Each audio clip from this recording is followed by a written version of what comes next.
Welcome to Local SEO in 10. This is your go-to podcast for answers about how you can grow your local business online, easily and quickly. Brought to you by local SEO experts, Magnified Media in Walnut Creek, California. In each 10-minute episode, our digital marketing expert, Adam Duran, answers your questions on how you can get more leads for your business fast. Remember, if you're not taking care of this part of your business right now, you can bet your competitors are. And now, here's our host with the questions, Jamie Duran, and our expert with the answers, Adam Duran. Hello, Adam. Hey, Jamie. All right. How are you doing this weekend? Or this week? This week. Well, we it's had almost weekend. Yeah, Thanksgiving was last week, and getting back into it. It's been a busy week. Busy. Even though you're supposed to have Thursday and Friday off, it feels like that was the craziest week of all time. But for me, it was more getting back to work on Sunday and then Monday. Okay. Yeah, I was able to take off Thursday and Friday. That was good. Well, Thursday at least, and then Thursday at least. Yeah. So Friday, but That's cool. That's the life of an entrepreneur, right? I mean, that is 100%. When the business comes, it's not like I have only one boss. I have like 200 plus bosses. So, that's okay. A lot of bosses. That's all right. I'm happy. Okay. Nice to be needed. Yeah, it's very exciting when everyone's excited to hear back from you. Yes. Well, I do have a great topic for this week, and this does come out of a recent conversation with a potential client. They called up, and then we talked all about their business, and they are running Google Ads, or actually an agency they are paying is running Google Ads for them, and they are not so satisfied. And so they called us to come in and basically take a look at their entire online presence, including their Google Ads. But I thought this would be a great chance to give 5 tips to make sure your Google Ads are successful from day one when you're bringing on an agency. Okay. So maybe you don't know how to run Google Ads, all that stuff, but to make sure that you give that agency everything they need in order to make sure that your phones are going to actually ring. So number 1, Jamie, know what you want those ads to do. What's your goal there? Do you want the phone to ring? Do you want that contact form filled out so you have people contacting you through your website? Do you want subscribers? Do you want just people to know about your brand? These are all different goals, and we need to know the answer to that. It's the very first question you need to be able to answer. What if they just send me money? How about that? It doesn't work like that. Sorry. Google has so much money. Unless you're Google. And then they just go, yeah, bring it in, bro. All right. So you definitely need to decide that. So if you want a combination of those, that's fine. You just need to be able to articulate that to the agency. All right. All right. Next up, when you're talking to the agency, you want to demand full ownership of that Google Ads account. You want to make sure that you have access that supersedes all others for that ads account. So you always have direct admin access to that account. Now, I have definitely heard where other agencies don't allow that. And if that's the case, then you need to think about this because but why? that means if you part ways with that agency, do they take that ads account with them, or do you as the owner who paid into that account, who drove traffic to your website, hopefully through that account, who owns that account now? Now, if they say that's not the way we do it, then you're going to have another conversation with them and say, okay, and then you're going to have to decide, is that a deal breaker for you or not? It's definitely up to you as the business owner. It's your money. Google does tell you during that first month, or actually in my experience, the first 3 months, they're going to be learning about your ads. That algorithm is going to be learning about your ads and how to the most effectively serve them, so that way you do get the most conversions out of them. So that 3 months, you're paying for that. And so that data, that learning time, if you cancel that account with that agency, you should expect you're going to have to go back through that learning time, which that's not fun. No. So make sure that you do demand that. All right. Questions so far? Well, a lot of times now companies are just telling you up front, saying, we have admin access and you do not. And then, like you said, it's now, do you want to sign with them or go the other direction? But sometimes they have really good reputation, so I guess it is a difficult choice. Well, find out at the beginning, Yeah. during that initial call, and then, understand that probably who you're talking to is a salesperson. So they're paid to get you to sign. But Yep. make sure that, in my opinion, this is a deal breaker. I would not personally ever trust I would never trust another company with that privilege. Okay. I'm paying for this. It's mine. It's I guess it's like, you're paying for renting a movie online. Ugh. I don't understand that either. Okay. All right. Next one.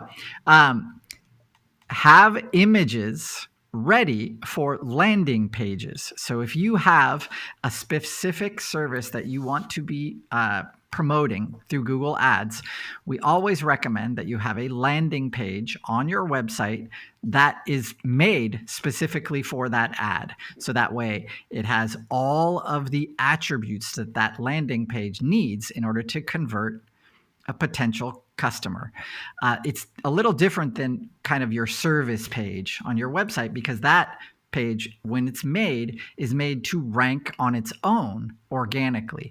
But if you have a Google Ads page, you don't need to worry about organic ranking for that landing page. You need to worry about converting that potential customer when they come there, converting them. And so having images, having your unique selling proposition, having testimonials for that page, for that specific service, have those kind of things already put together, so that way you can say to the agency, here's those things.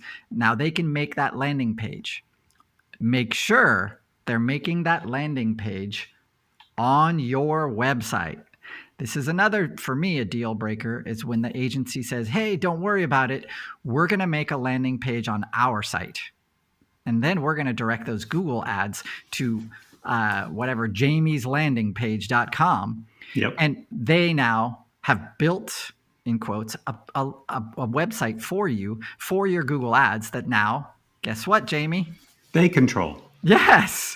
And then when you turn off the ads or even the traffic that you're driving to that other page, it should be driving traffic to your website. Google does track that as well. So if you're paying for that traffic, in my opinion, it should be benefiting your website as well, not just selling that service. So make sure that you understand you're going to have to come up with content for that page, and that agency should be totally fine with this. Creating a landing page should be part of every contract, because it's kind of like half of the ads work, in my opinion. Is not just bringing somebody to your homepage. You want to bring them to a specific landing page. Okay? Yep. Yeah, makes sense. All right. Last one you're going to love. And All that right. this is your chance, not right now, Jamie, but this is your chance to open up ChatGPT and find out. You can just type in, hey, ChatGPT, what are the keywords surrounding my service, the service that you want to promote on these Google ads? And so you can ask ChatGPT, hey, what are the top 20 keywords for my service? And if you're a local business, of course, you want to include your city names, maybe your county names, stuff like that in those keywords. So that way you can have a list of keywords ready for that ads agency to start with. This should, most likely it's already part of their process, but it will kind of open your eyes to maybe some keyword combinations that you never even thought about, especially as the business owner. Maybe you do you use very specific language because that's your industry, but people outside of that industry might not use that language. And so ChatGPT or even Google has a keyword planner that you can use. These are both pretty good tools to kind of, expand upon not just one keyword, but basically it'll give you a list from which you can choose from, and that agency can choose from for when they set up the ads for you. Pretty basic, but it's way better than just giving that agency 3 keywords and saying, hey, these are my keywords: roofing repair, roofing installation, roofing, right? So there's tons of keywords that surround just that term roofing that maybe you've never thought of. And so use those tools like ChatGPT or that Google Keyword Planner, and you'll be able to get a bunch. So you just make sure that you do that, and everything will go swimmingly. Can I put my favorite keyword of nice people? Do you think that's a keyword someone's using? They might put in nice solar company. No. I'll ask ChatGPT, how do I attract nice people to my business? That would be the best. I don't know. Yep. Non-panic people who don't, their first reaction is not panic. Yes. Your default should always be checking. I'm checking. When I say click on whatever, it should not be, it's not there. It's not there, Jamie. It's not there. Yeah. It should be why checking. Why me? Yes, boy. Not therapy time, but Both be nice. Jamie and I, neither of us are in that kind of customer service. We like nice people because we're nice people. Those are the unsung heroes. All right. That's all I got for today, Jamie. All right. Well, that's a great podcast, Adam. Thank you. Right. I'm sure everyone is going to be using this podcast. So if you do know a company that, or maybe even your company, where it is, you're considering implementing Google AdWords for 2024 as a way to diversify your customer base, definitely re-listen to this podcast and then share it out to other business owners that might be in a similar situation. They could definitely use it. And then also, wherever you're listening to this, if you can give us 5 stars, we really appreciate it. It definitely helps our ranking in all the podcast rankings. And then lastly, if you have a question about anything to do with search engine optimization, go ahead and go to our website, magnifiedmedia.net, click on the podcast button, and there is a search bar, and you can put in those keywords that you're looking for, maybe Google AdWords. And chances are there's probably 10 podcasts now about Google AdWords that you can listen to and get much more educated at no cost. And Adam's doing this out of the goodness of his heart to educate people so they're not signing away their Google AdWord rights and all of the trouble that can go along with that. So with that, we will talk to you next week, and thank you very much. That's all for now. Thanks for listening to this episode of Local SEO in 10 with Google local marketing expert Adam Duran. Join us each week for answers to your questions on how to best harness the power of the internet to grow your business. Speaking of questions, got some? Message us through our Facebook page, Local SEO in 10, and we'll be sure to give you your answer on an upcoming episode. This episode of Local SEO in 10 is brought to you by Magnified Media, the leading online marketing agency in Northern California, who invite you to grow your business by magnifying your online visibility and credibility. Visit them on the web at www.magnifiedmedia.com. Magnify your business, magnify your profits.